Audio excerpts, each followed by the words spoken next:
took me some time to kind of bake it into the hiring culture and the interview process, because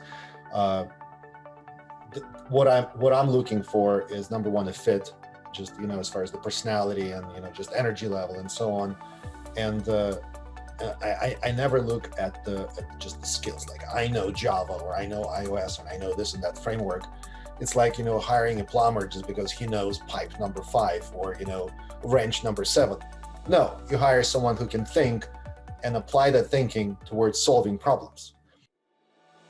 Welcome to the Building to Scale podcast, where we bring real entrepreneur stories that showcase the challenges and successes in building and scaling an entrepreneurial business. Our host, Jeff Chastain, has a long entrepreneurial history himself, having started and run multiple businesses. Today, he is the founder and CEO of Impetus, where he uses the entrepreneurial operating system to bring clarity to business leaders and provide the foundation they need to successfully scale their business. We believe that some of the best sources of information and experience for growing a successful business are our entrepreneurial peers. Stick around until the end of the show, and we will reveal how you can become our next guest on the show. Hello, everybody. Jeff Chastain here with the Building to Scale podcast, where I get the opportunity really to speak with entrepreneurial business leaders and influencers, really just to hear their stories, hear both their challenges and successes as they've grown and scaled their business over the years.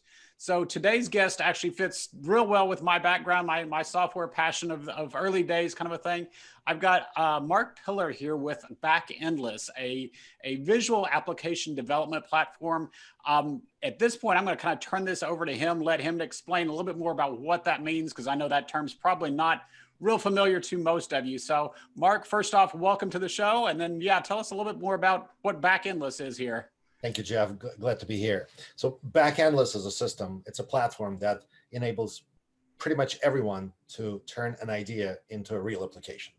And there's a lot in between, from an idea to a real application. And our goal is to make it as simple as possible.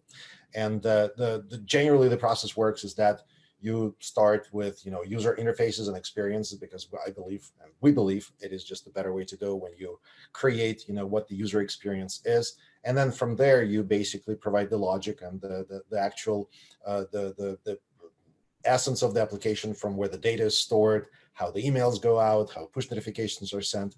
So the system is built in a way where you don't need to know a programming language. It's fully visual. And then, of course, just from laying out the user interfaces and just creating the UI, it's simple. There are a lot of tools that do that quite well, where you can just drag and drop and create your pages.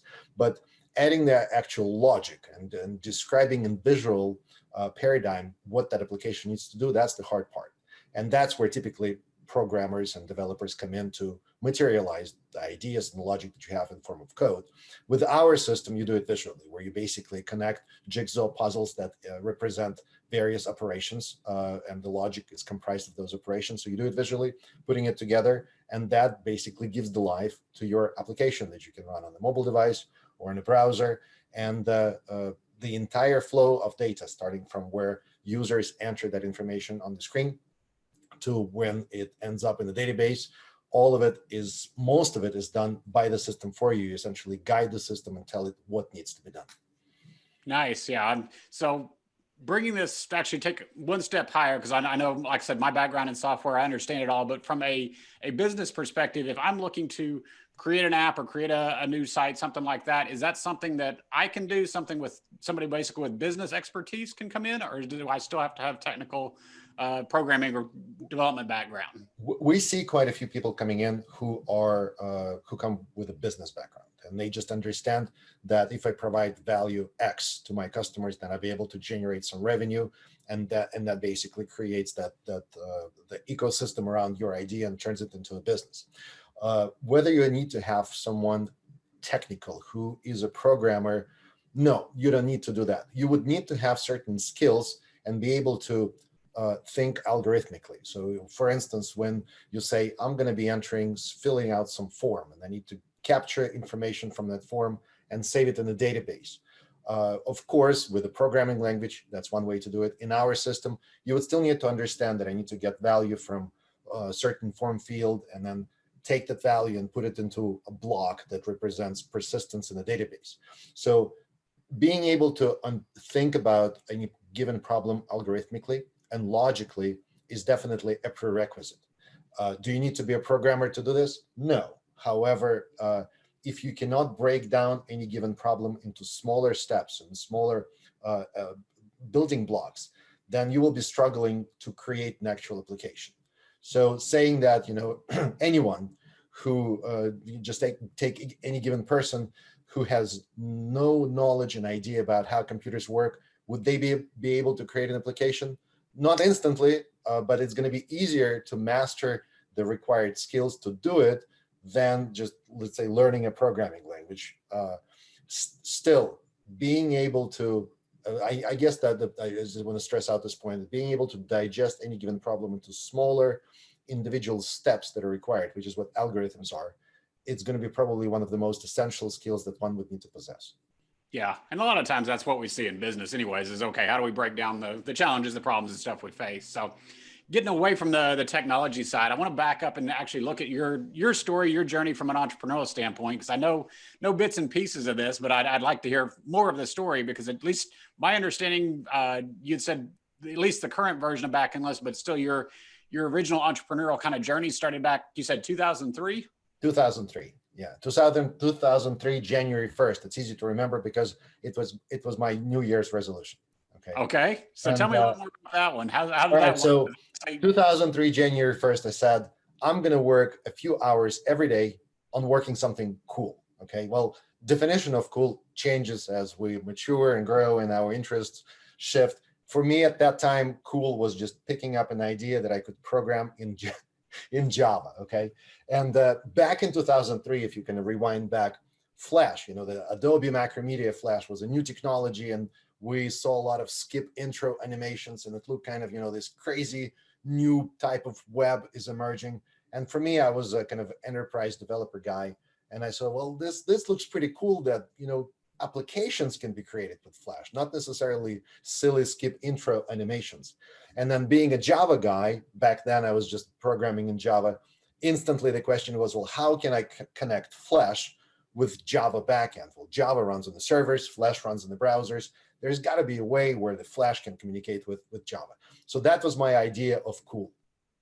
So I started working on it, and I worked pretty much like every single day. It was basic. I had a full-time job, of course. So I would come home, and evenings and nights and weekends, I was just working on that connectivity thing. It took me about 6 months to actually come up with a product, and that provided that connectivity.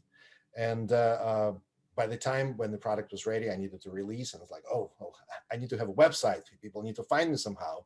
If I have a website, well, I need to have a company. What am I going to name it? So since I was working mostly just nights and weekends, it was mostly like built during the night type of product. I had no better name than calling myself Midnight Coders, and made it plural just to make myself look bigger than I was at that time, because for me, it's just like one guy, but Midnight Coders already kind of sounds big. So I go to a competitor's website. There was one product that was a competing product, but it just was very deficient, and it didn't have as many important things that I thought were important. So I go out there and I create a persona, because I didn't want to show my name, since I was kind of just didn't know if I'm doing the right thing. So I created a persona, go out there, say, hey, check out this product. It looks pretty cool. So traffic started building up, and about maybe a month after I released, I already had my first customer, which was National Rifle Association. Oh, wow. And things kind of started taking off. I started getting orders, and then I expanded the backend from Java to .NET, then to PHP, and then expanded the client side. So the company started growing, and it took me about maybe 3 years before I came to the idea that, okay, I really am stretching out thin, because I'm just built that business, and it's going, and it's generating revenue, and I'm still working full time. So I have to pick something that that I just believe in, and if it is working full time for someone else, I need to open source this product and just let people use it. I have a family, a wife, and a kid, and it's pretty scary, to jump the ship and just go into this entrepreneurial thing, because like, what if everyone just stops paying? Like, wow, so it was stressful. So, but anyway, I took the jump.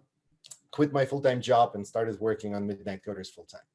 Nice. Yeah, that's a challenge, but still, it's in a lot of ways, it's the entrepreneurial kind of dream, entrepreneurial story of, yes, we can build an idea, we can come up with an idea, and then obviously turn it into full time there. But yeah, I remember that jump myself, kind of a thing, moving out of corporate America, moving into something yourself. And it's like, okay, especially with wife and kids and around depending on you, it's like, oh, that's scary, but Yeah. obviously both of us are sitting here today saying it did work. So Yeah, exactly.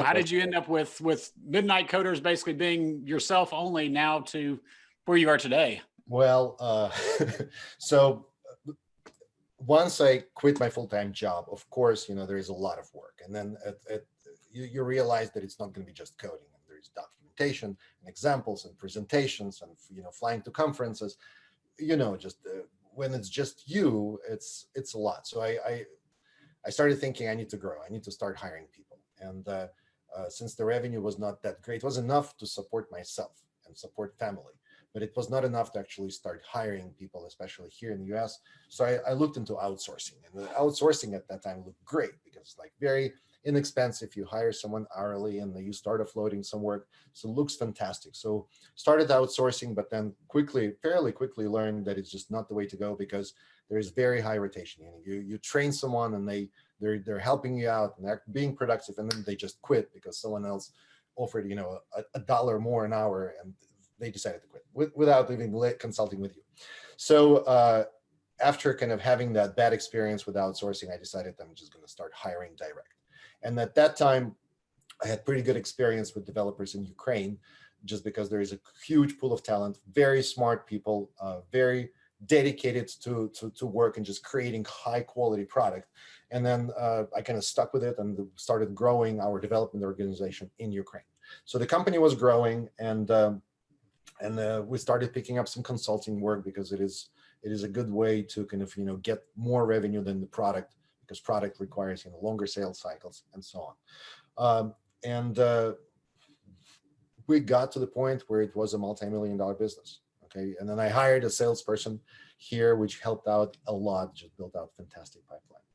And then what happened, and it's Flash, and well, at that time, Adobe already acquires Macromedia, turns Flash into an enterprise system to build applications. Now it is called Flex. Things are going great. And then Steve Jobs comes out and says, well, Flash is just not good enough to run on iPhones. Okay, and the writing was on the wall that things will not last forever. And of course, Flash can start. Well, this year it's actually end of life. I think in December, Adobe said. Anyway, so and I kind of start noticing that revenue sort of plateaued and then started declining. And at that time, I'm thinking, okay, we got to do something because otherwise we're going to be dead. And at that point, we have this very solid kind of Swiss Army knife product that just can do a lot of different things when it comes to integration. And I'm thinking, okay, how can we leverage the most in that product and then turn it into something bigger? And the idea was, keep it at the integration level, because we can, process requests from different types of clients and connect it to the back end. And the idea was take what we have, make it a service that runs in the cloud that provides that backend out of the box and does so many different things. Like, you want to save something in the database, just one line of code, boom, it's in the database. You want to send out an email, one line of code, you provide a list of emails, boom, sends out. Register users, log in, all those things.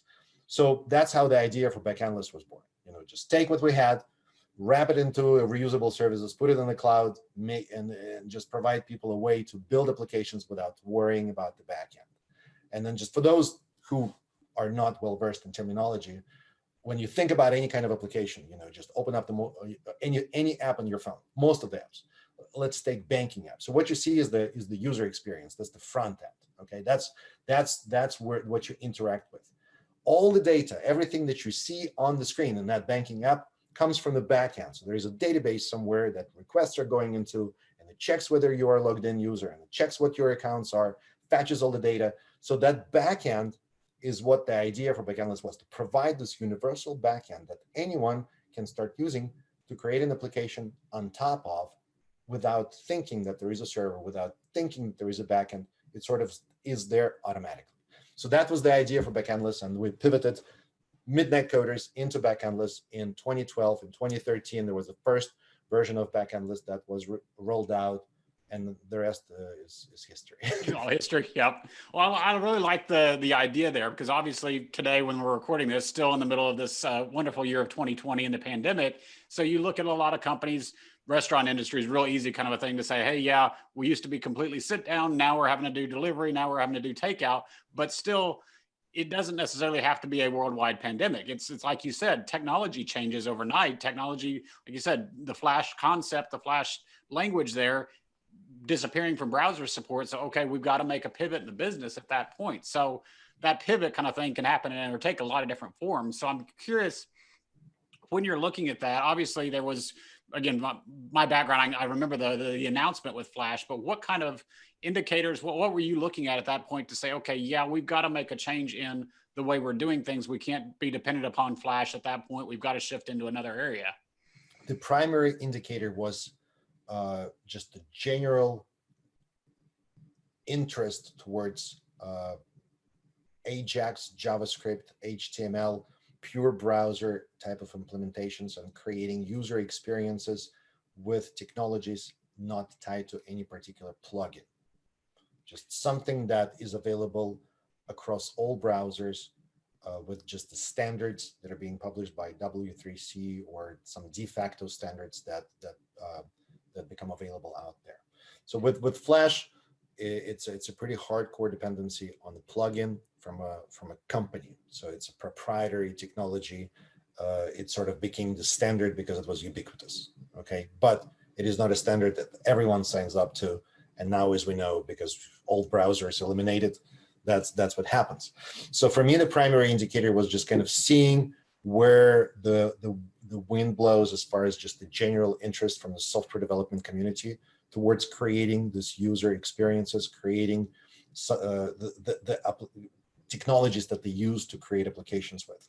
And then just seeing that Flash just doesn't run an iPhone, and a lot of people talk about just dropping it or just restricting it as a plugin. You know, Google Chrome was fairly early. They said it's just by default, it's going to be disabled. You have to enable it explicitly. So those are the kind of indicators that you look for when you decide that you cannot put all the eggs in the basket, especially if it is the only basket. Yeah, and I do see that one specifically, but yeah, pulling this up to a higher level, basically you're saying, yeah, we're looking at technology drivers, obviously industry drivers, so things changing in the industry, but at the same time, you're looking at customer drivers as well to say, okay, our customers are they're shifting towards the HTML, the Ajax, things like that, other areas rather than Flex. So exactly. If we're going to continue to support them, we've obviously got to make that pivot as well. So keeping that basically staying in tune with your customer base there as well, kind of a thing. Sure. There is what I'm hearing, at least. That's exactly what I'm saying. And another factor is when you build a product or a service, you want it to be a product of a scale, especially if your ambitions are high enough to create next $100 million company or $1 billion company. So what we had at that point was a product that people would have to download, install on their computers, integrate into their applications. So it's as we had pretty good business. It was great. The revenues were something that I was very happy with, at least where I was at that point of my life, and just kind of professional development.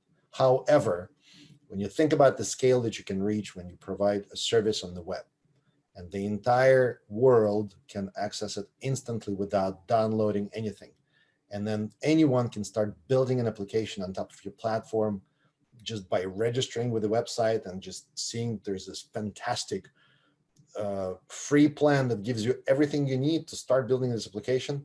It is way, way, way more attractive. And I'm not trying to, and even trying to be as unbiased as I can, it is a very attractive proposition that you can actually start building something by having only a browser. Yeah, no, I remember the days where it's like, okay, it's not just the software. You got to have the hosting center, the data center, all the servers, all the hardware. You got to know all the networking, the multiple internet connections. Way, way too complicated these days, especially for, like I said, for having just a non-technical business that says, hey, I want to get the basic workflow application or basic something put together. And yeah, it's cloud changed a lot for so many people, kind of thing, even though you didn't necessarily realize it or don't necessarily realize what it really means behind the scenes. So very, very true there. Yep. So I actually want to go back to one thing you were talking about earlier with the outsourcing.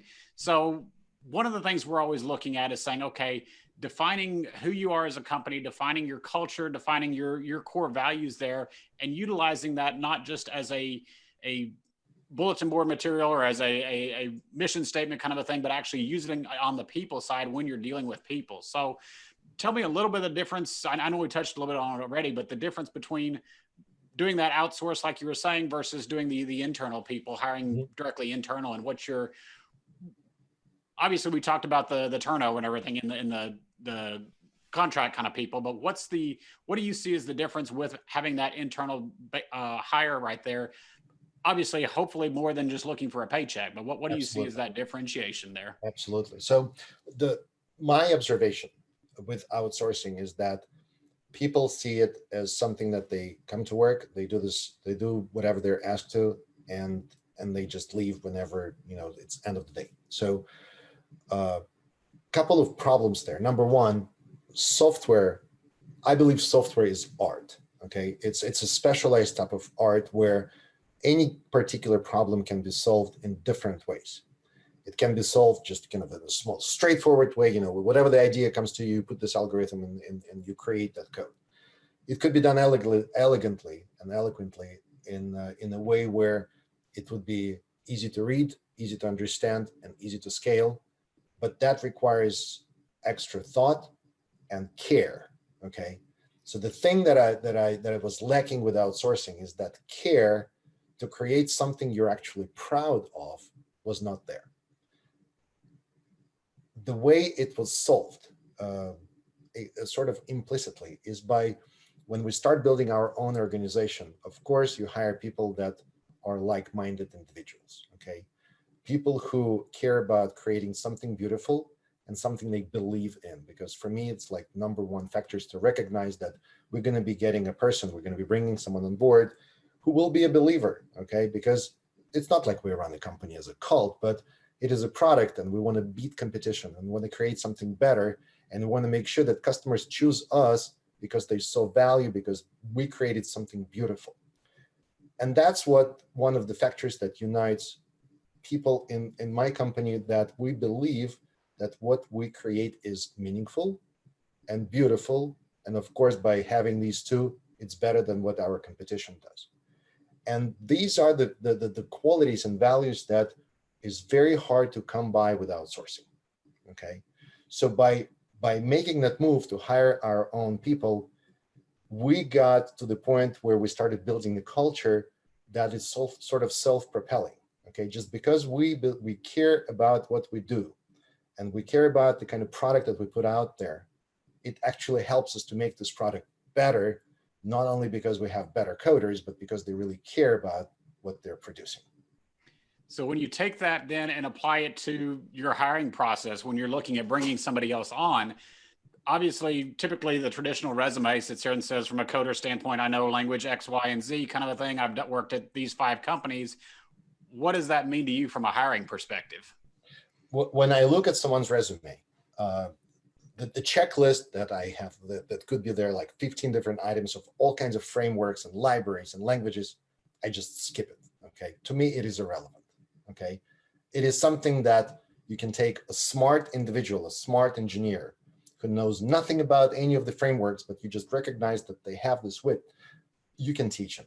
Okay, and you just give them enough incentive to learn it quickly, and you challenge them and they will learn it. Okay, so for me, it is, I wouldn't say irrelevant, it is just not important. Okay, what I'm looking for is someone who will fit culturally, for someone who is driven by an idea, someone who cares about the kind of quality that they produce, where they and it's very easy to solve, because in the interview process, we would just say, okay, here's an algorithm, how would you go about solving it? Just give us the pseudo code, which is basically not necessarily in syntax of the language, but okay, I do this and I take that element and I sort it here, whatever. So you can see, whether how they go about thinking about a problem. And when someone is standing in front of the whiteboard during the interview process and we give them a problem, we ask them to speak out loud so we can hear how they think. I don't really care whether they will arrive to a solution. I care about, what their thought process is, which is very telling. And and that's been kind of the general direction, approach to bringing people on board, is finding ones who can think critically. Like, for instance, when we bring someone for a QA interview, okay, just quality assurance. A lot of people, I've been to many interviews, and I know how it goes around there, but I hate questions like, what kind of, testing techniques do you know? What, I don't care, we tell them, like, here's the product we produce, a pen, okay? Just brainstorm, give me as many possible test cases, positive or negative, that you can come up with if this is the product that we create, okay? One guy comes to our interview, it was mind-boggling, and he just like starts bombarding all kinds of things. And of course, at that point, I don't care, if he's done any QA in the past. I know we give him our product, and he will just, rip it apart inside out. No stone will remain unturned if he can come up with so many different scenarios for a pen. Yeah, and it's really that culture, that mentality that you're looking for. So you're looking for, in the case of software, you're looking for, okay, can they think outside the box? Can they adjust that way? Like you said, not just skills, not stuff that you can teach them that, hey, they know tool X. Well, I can teach them tool Y. It's a different syntax, it's a different whatever.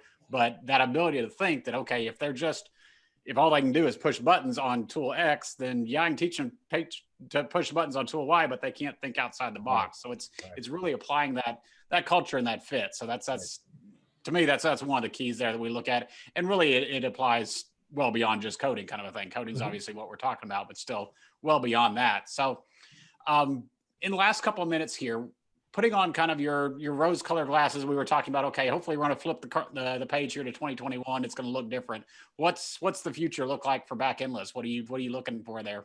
It looks rather bright. I'm very excited with the future, which is kind of weird. Well, everyone is excited about the future this year, but they're sort of like hoping things will get better. Okay.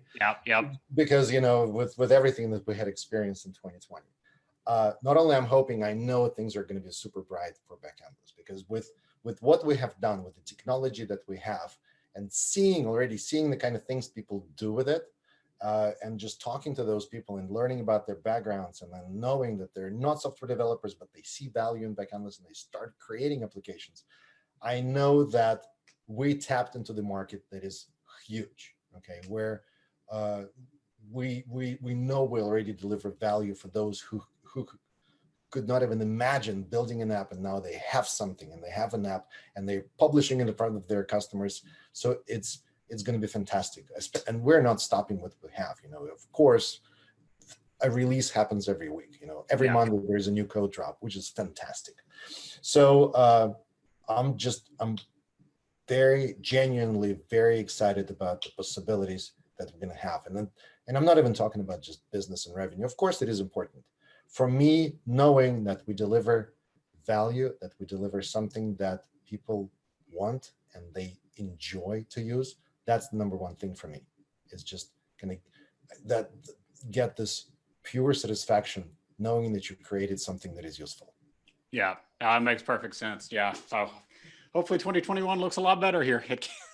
Part of me kind of says it can't look much worse, but yeah, there's always, it could always do something. But yeah, no, it's good that looking up, and especially with technology, always got to be innovating there. So really appreciate the time, really appreciate the insight. Love the journey, love the story there. So hopefully everybody has gotten a little bit out of that one.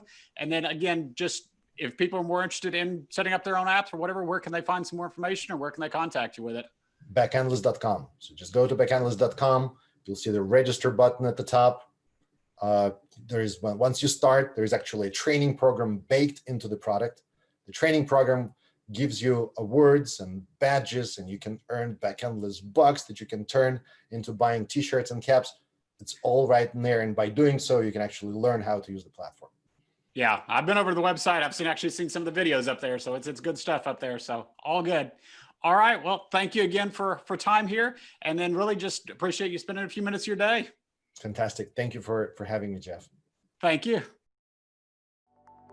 Thanks for listening to this episode of the Building to Scale podcast. If you would like to share your entrepreneurial business growth story, please visit buildingtoscale.com/guest. If you got something out of this interview, would you do both us and our guest a favor and share it on your social media accounts? Don't forget to hit subscribe in your player so that you don't miss any future episodes. And make sure to reach out to Jeff Chastain on the social networks. To learn more about what we are doing and how it might benefit your business, check us out at admentis.com. Thanks again for listening.